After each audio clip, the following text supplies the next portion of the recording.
Decision Table, Importer, and Exporter.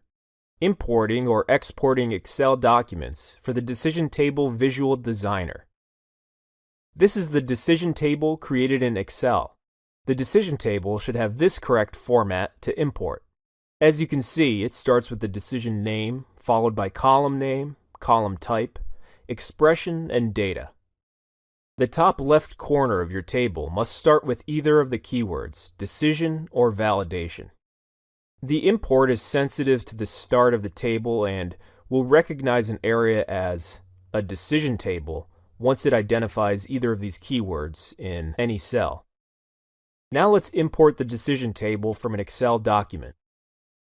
First, let's open FlexRule Designer and create a blank decision table document.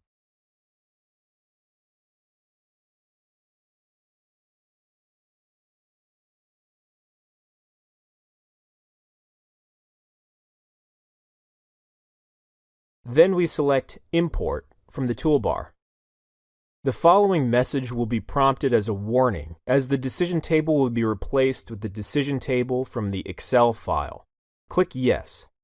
Select your Excel file with the Browse button and choose your Excel file.